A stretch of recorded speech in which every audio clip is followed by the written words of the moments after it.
Pessoal, a partir desse momento a aula está sendo gravada. O tema da nossa aula hoje é destilação, parte 2. E já vou compartilhar a nossa atividade.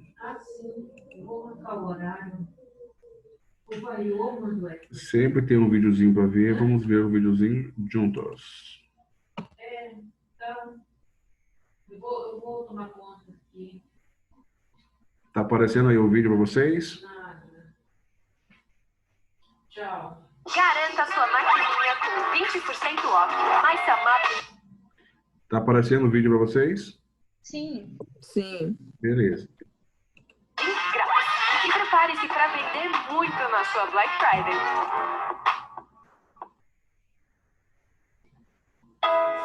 Buscopan é especialista em dores abdominais, porque tem um medicamento para cada intensidade de dor, leve, moderada ou intensa. Dores abdominais. Para cada dor... Sai, anúncio.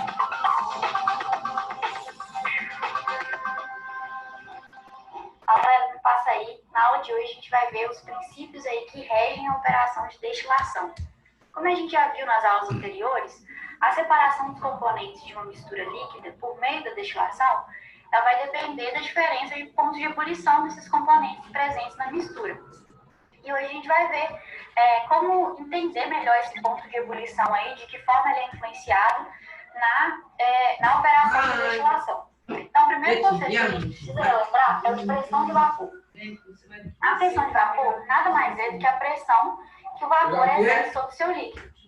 E a uma certa temperatura, essa pressão de vapor vai ser uma pressão de equilíbrio entre as moléculas que escapam da superfície do líquido e as que retornam. Então, nós vamos entender aí como que a pressão de vapor ela vai influenciar na temperatura de ebulição. A pressão de vapor, ela é aumentada quando a gente adiciona energia ao sistema. Então, se a gente tem uma mistura líquida, ao fornecer energia a essa mistura, a pressão de vapor dela vai aumentar gradativamente. Então, o que seria fornecer energia? Né? Seria aumentar a temperatura mesmo dessa mistura. Outro ponto importante, que a pressão de vapor, quando a pressão de vapor dessa mistura, ela se igualar à pressão externa do meio, o líquido vai entrar em ebulição. Então, qual que é a relação entre esses dois pontos? Se a gente tem uma pressão de vapor X e a gente vai fornecendo energia para o sistema, ele vai aumentando a sua pressão de vapor, porque a gente está fornecendo energia, até atingir a pressão externa. E aí ele vai entrar em ebulição. E a pressão de vapor, se a gente tem um líquido com uma baixa pressão de vapor, então aí que vem a relação com a temperatura de ebulição. Se a gente tem um líquido com uma baixa pressão de vapor, a gente vai ter que fornecer muita energia, né, para que essa pressão de vapor aumente e se iguale à pressão externa. Então, quer dizer que a temperatura de ebulição desse líquido ela vai ser muito alta, porque a gente teve que fornecer muita energia para que isso aqui acontecesse. O contrário também é verdadeiro. Se a gente tem uma mistura líquida que tem uma pressão de vapor naturalmente alta, a gente vai precisar fornecer menos energia para que essa pressão de vapor se iguale à pressão externa. Assim, a temperatura de ebulição dessa mistura ela é menor. Então, pressão de vapor e temperatura de ebulição são inversamente proporcionais. Se uma mistura tem uma alta pressão de vapor, ela tem uma baixa temperatura de ebulição. E aí, um outro conceito bastante importante, uma outra ideia que a gente precisa entender, é o de diagrama de ponto de ebulição. Esse diagrama ele vai mostrar como que as composições de uma mistura líquida em equilíbrio, ela vai variar com a temperatura.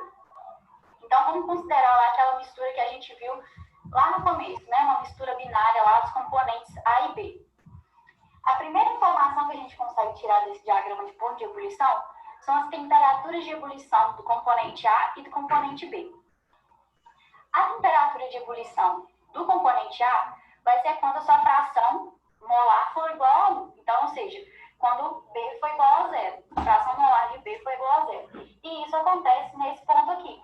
Então, nesse ponto, a gente tem a fração molar de 1. É como se a mistura tivesse só o componente A. Aqui e aí a gente consegue saber essa temperatura de ebulição, que seria em torno de 90 graus Celsius.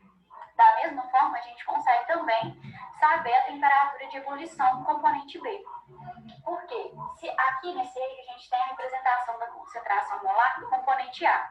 Então, menos essa concentração, a gente tem a concentração de B. Então, a temperatura de ebulição do componente B vai ser quando a fração molar de A for zero, que a gente vai ter a fração molar de B igual a 1. Então, nesse caso, quando a fração molar de A for zero, a gente tem B igual a 1. E aí, aqui a gente vai ter a temperatura de ebulição de B, que seria em torno de 110 graus Celsius. Essas são as duas informações que a gente consegue tirar de cara desse diagrama. Lembrando que cada mistura ela vai ter um diagrama próprio de temperatura de ebulição. Então, esse diagrama aqui é para a mistura A e B que a gente está considerando, especificamente. Outra coisa que a gente pode entender desse diagrama. Essa curva de cima, ela é chamada de curva de ponto de orvalho. E acima dessa curva, a gente vai ter vapor superaquecido. A curva de baixo, ela é chamada curva de ponto de bolha. Na região abaixo dessa curva, a gente tem líquido subresfriado. Mas o que seria um ponto de orvalho e um ponto de bolha?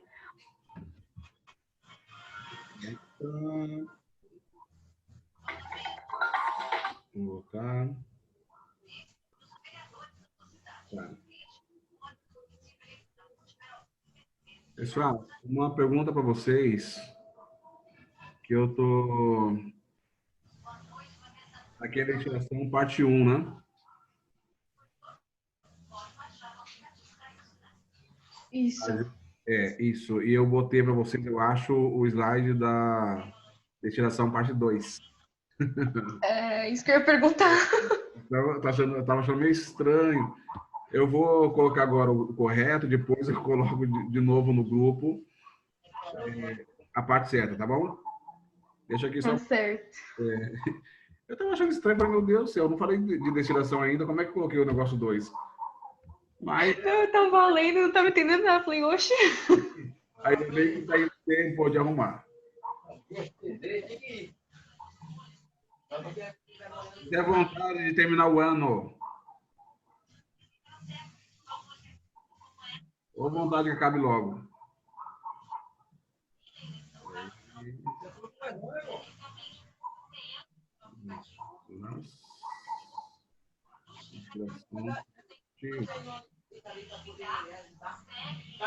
Ô, professor.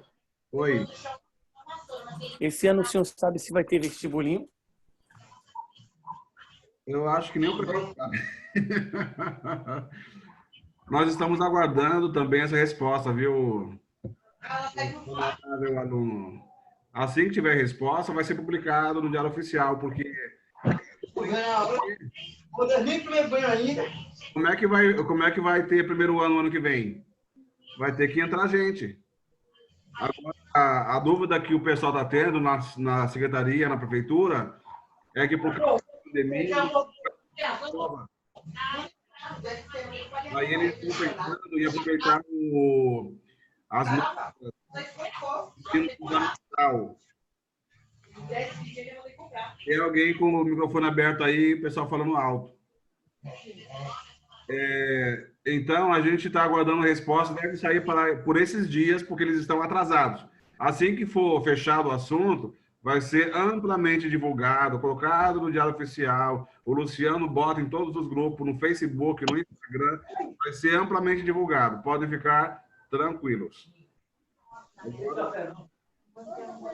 Eu vou lá mostrar para nós a destilação, parte 1. É isso que nós estamos estudando hoje.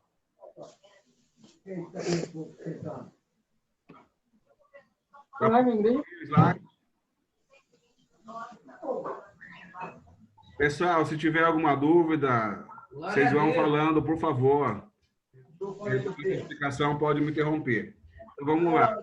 O assunto de hoje é destilação industrial. A destilação industrial, né, a gente faz isso no laboratório, em escala reduzida.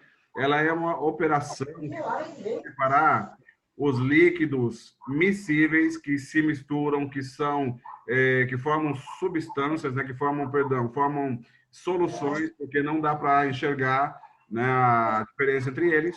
É muito próximo de ebulição, que tem como se misturar de forma muito que a gente não consegue nem enxergar no microscópio quem é quem. Como a água e o álcool é o maior exemplo desse tipo de mistura.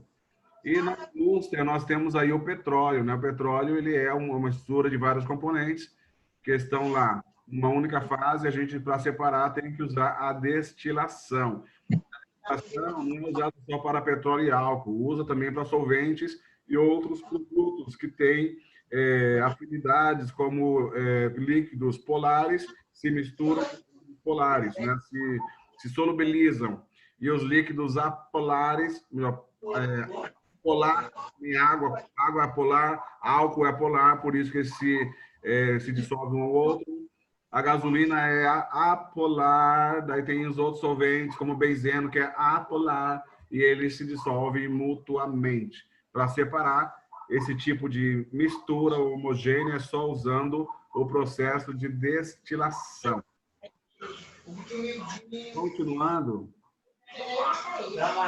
próximo assunto. Na destilação, né, o que vai separar substâncias, né, é o calor, é o agente de separação entre eles, porque o que vai fazer a separação? Na mudança de estado físico. E a mudança de estado físico ela acontece com a adição de energia. No caso da destilação, a gente aquece, né, a mistura, o líquido, um deles que é mais volátil vai se evaporar, encontra uma superfície fria e volta a ser líquido de novo, já na condição pura, sem mistura.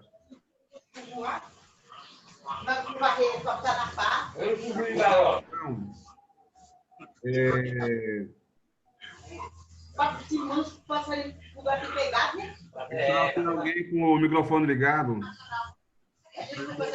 Aula.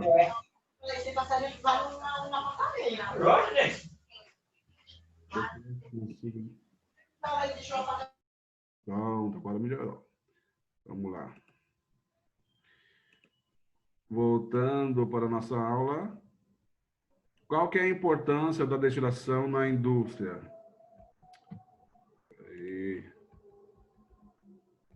Importância da destilação na indústria. O processo de destilação é muito utilizado em toda a indústria química, desde na obtenção de álcool para a fermentação ou na indústria petrolífera, como eu já te falei para vocês, que usa o petróleo bruto para adquirir uma infinidade de produtos.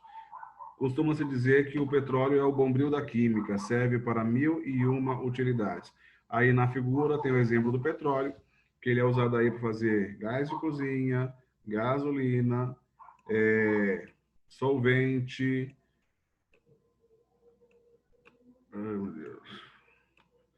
solvente, óleo diesel, piche, parafina, vaselina, óleo lubrificante. E aí é só alguns produtos que podem ser feitos com petróleo. Existem muitos outros, tá? Vamos para o próximo.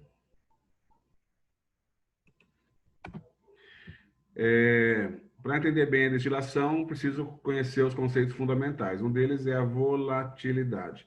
O que é volatilidade? É uma grandeza, porque pode ser medida, tá? Pode ser calculada. É a facilidade que um líquido tem de passar para a fase vapor. Nós temos aí 3 exemplos de líquido: acetona, gasolina, né, e o óleo. Acetona é esse azulzinho. Tá aqui aparecendo embaixo os nomes, né? A acetona, ela é muito volátil, ela vaporiza com muita facilidade. Aí tem um medidorzinho aqui em cima que mede a vaporização. A água, ela evapora também um pouquinho, mas é menos volátil do que a acetona. E o óleo, por sua vez, não evapora nada. As moléculas de óleo são muito pesadas, por isso o óleo não é nem um pouquinho volátil. Continuando, outro conceito fundamental é o equilíbrio líquido-vapor, que é exatamente o que falava no vídeo, né, que para entender a destilação, a gente precisa compreender muito bem essa questão da vaporização do líquido. Essa vaporização, ela entra no equilíbrio. Aqui na figura está mostrando bem esse equilíbrio, né? Quando eu coloco um líquido dentro de um êmbolo, esse êmbolo móvel, a gente pode pegar o exemplo da seringa. Se eu pegar uma seringa, né, com água e tampar a saída e puxar o êmbolo para trás, a água praticamente ela ferve dentro da seringa, mesmo na temperatura ambiente. Então, quando eu tenho esse movimento com êmbolo, sem ar dentro, formando um vácuo, a parte do líquido se evapora. Então, essa evaporação, se eu conseguir manter estático, né, o êmbolo, eu vou ter uma vaporização do líquido até que ele entre em equilíbrio. Eu vou ter uma quantidade líquida e uma quantidade que está no estado vapor. É este equilíbrio, né, que acontece dentro de um destilador industrial. Tá? E aí a gente consegue tirar as frações. Esse equilíbrio tem relação com a pressão de vapor e a pressão lá que se coloca em cima do produto.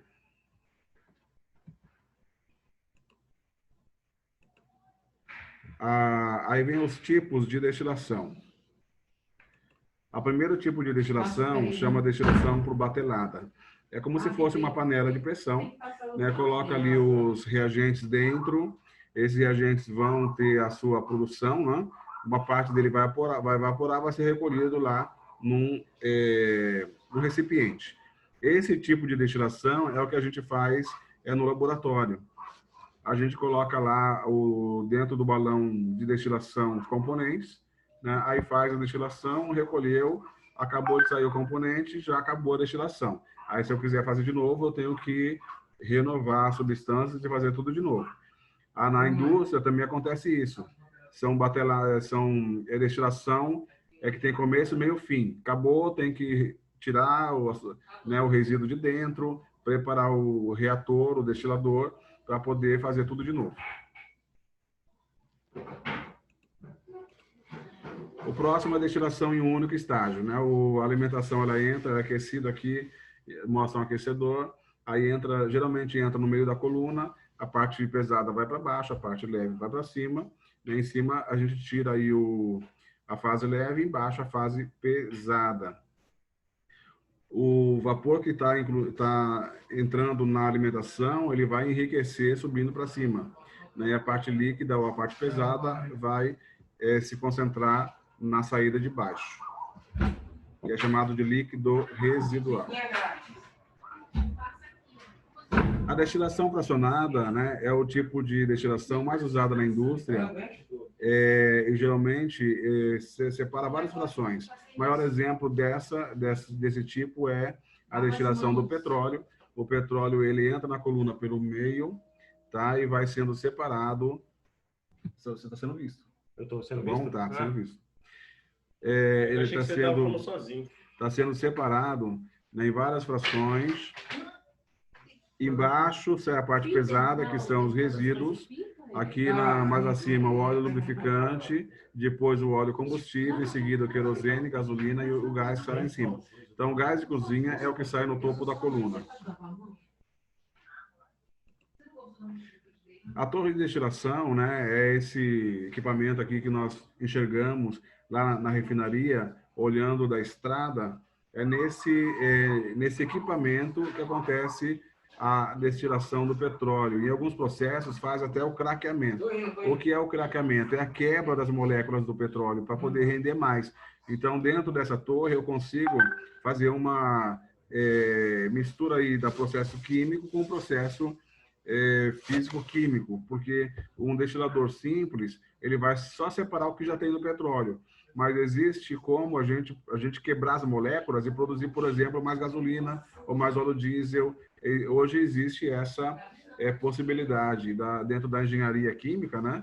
Se você precisa de um país que usa mais gasolina, eu vou produzir mais gasolina. Eu consigo direcionar o processo nessa direção. Se eu vou precisar mais de óleo diesel, é um país que tem muito caminhão, muito trem, né? Usa muito navio, eu consigo direcionar o processo para produzir apenas pelo menos a maior quantidade de óleo diesel do produto que eu mais preciso.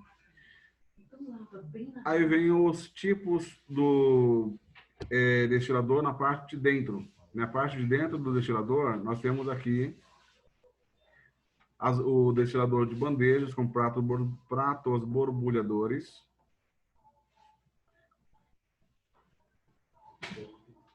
A gente tem aqui a subida de baixo para cima do vapor. De cima para baixo vem descendo o líquido ele vem descendo, fazendo um zigue-zague. Nesse descida de zigue-zague, a gente tem aí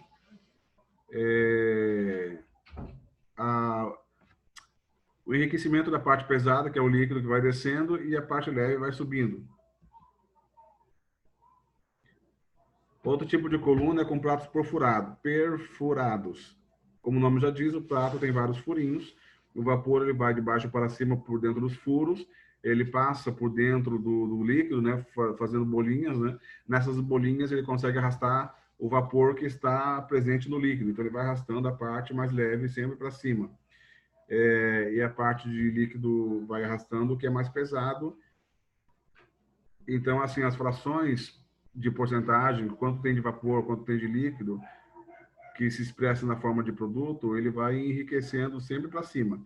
Então, a fase leve ela vai sair rica em vapor e a fase pesada vai ser enriquecida com líquidos, ou vai ser empobrecida em fase leve ou de vapor. A coluna de recheio, nós temos aí a coluna de pratos, que nós vimos antes, e a de recheio. De recheio substitui os pratos por uma espécie de enchimento, que existem vários tipos de enchimento. Tem esses nomes todos em inglês, né? Hashing, lacing, partição, click of helix, pawl, cella. Então, para cada produto, eu tenho um tipo de recheio. E eles vão ajudar a aumentar o corpo de contato entre o vapor e o líquido. Você observa aqui nas colunas que ele tem uma espécie de chuveirinho. O chuveirinho vai por cima do recheio, né? Enquanto o líquido vai descendo, o vapor vai subindo. E enquanto a corrente vai arrastando a fase leve que está presente no líquido, e lá em cima sai o vapor enriquecido. Existe também as partes que ajudam aí a melhorar a eficiência do destilador. Embaixo nós temos o refervedor. A finalidade do refervedor, né, é retirar do fluido, do resíduo que sai na parte de baixo da coluna. Esse resíduo ainda tem vapor, ainda tem produto leve. Então, no refervedor, a gente consegue tirar ainda uma raspinha desse vapor que estava misturado, né, que foi arrastado pelo líquido, e esse vapor aí que foi recuperado, ele volta para a coluna para poder ser, né, retirado lá no topo. E isso aí melhora a eficiência do destilador. O condensador, por sua vez, ele faz o processo contrário. O vapor, quando sobe, ele vai arrastando, muitas vezes, gotinhas de líquido. Essas gotinhas líquidas, né, quando passa pelo condensador, ela mesmo sendo arrastada, como se fosse uma neblina, ela se condensa, forma o líquido, esse líquido eu jogo de volta para o topo da coluna e o líquido vai descendo. Ao descer, eu melhoro a eficiência de arraste da parte mais pesada e consigo também melhorar a eficiência do destilador. E aí nós temos as regiões do destilador. A carga sempre entra geralmente mais ou menos na metade da coluna. A parte de cima, ou seja, da entrada da carga subindo, é chamada de seção de absorção ou enriquecimento. Essa absorção ou enriquecimento, eu estou me referindo, claro, à fase leve. A fase leve vai sempre aumentando de quantidade, ou vai enriquecendo. Isso acontece por absorção. E a parte de baixo, ela vai ficando pobre na fase leve, vai aumentando na fase pesada. Mas, como a referência geralmente é a fase leve, eu chamo de esgotamento. Seção de esgotamento, podia até usar o termo empobrecimento, mas geralmente se usa somente a palavra esgotamento.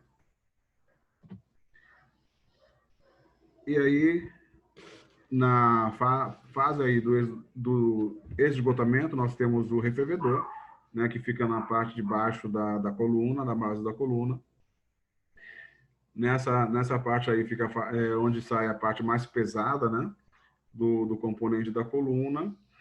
E eu tenho um refluxo. Esse refluxo é a parte que ainda está, a parte de vapor que ainda está presente no resíduo, ela é reaproveitada, eu consigo voltar para a coluna e faz uma subida. Então, enquanto o líquido desce, o vapor sobe.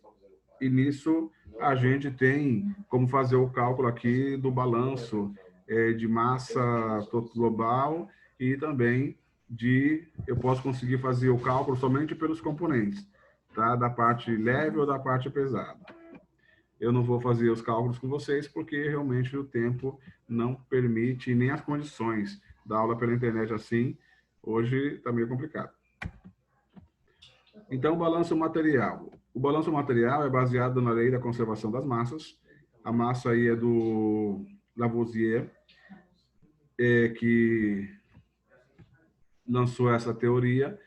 Nesse processo aí, a massa de um sistema fechado permanece constante durante o processo. Então, a massa que entra tem que ser igual à massa que sai.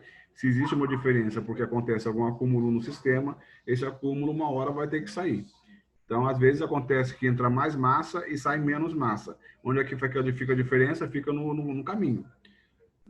Em processos reais, a gente tem perda de massa por problema de eficiência de processo, questão de resíduo que tem que retirar, né? Isso aí também interfere no balanço de massa. Mas tudo isso é calculado, né? E quem trabalha com processo industrial sabe exatamente onde está tendo perda. E se tem queda de eficiência no sistema, porque está tendo perda. E essa perda, ela aparece no projeto. E o balanço de energia. Dentro da física, né, os balanços de energia, a gente tem que levar em consideração a lei da termodinâmica, porque a energia não pode ser criada nem destruída, apenas modificada na sua forma. É a primeira lei da termodinâmica. Em engenharia, esses balanços energéticos são muito utilizados para quantificar a energia produzida num sistema. É muito importante as duas coisas, o balanço de massa e o balanço de energia. Tudo isso tem conta, tem cálculo, mas a gente vai ficar só na teoria. E dentro da coluna de destilação, nós temos aí, né? A coluna, ela tem uma entrada só, que é de alimentação, vai ter duas saídas, pelo menos, né? A saída lá do destilado em cima, e embaixo a saída do resíduo. E eu tenho as envoltória geral e as envoltórias locais, da parte de esgotamento, da parte de enriquecimento. E eu posso fazer, né? Posso não, isso aí os cálculos são feitos, né, cálculos separados das envoltórias, como diz aqui, envoltória 1, envoltória 2, envoltória 3, envoltória 4, e existe um balanço que é feito geral, né, que é o balanço térmico, e o balanço materiais são feitos em separado, porém, na envoltória 1 envolve todo o processo aqui, envolvendo o que entra e o que sai. Existe cálculos para fazer isso, para você calcular quanto que entra, quanto que sai. A gente trabalha nisso com vazão. Nós temos uma entrada aqui tantos litros por hora, tantos quilogramas por segundo, e eu tenho como calcular quanto que sai por hora ou segundo, quanto que sai em cima. Dá para fazer todas essas contas. Como disse a vocês, gostaria muito, muito de dar essas contas para vocês, os cálculos, mas o tempo não permite. E acabou. Beleza, pessoal? Então, a aula de hoje é isso daí. Alguém tem perguntas? Ninguém tem perguntas? Não havendo perguntas, assim que terminar, eu vou postar para vocês a aula parte 1, né? Que eu coloquei a parte 2. Me perdoe aí esse lapso, porque nós estamos chegando na reta final e eu já estou chamando o urubu de meu louro. Imaginem vocês, tem alguns de vocês também estão assim, né? Beleza, pessoal? Então, agradeço aí a atenção dos senhores e até a semana que vem, se Deus quiser. Tchau. Obrigado. Ok, valeu, professor. Tchau, professor. Tchau.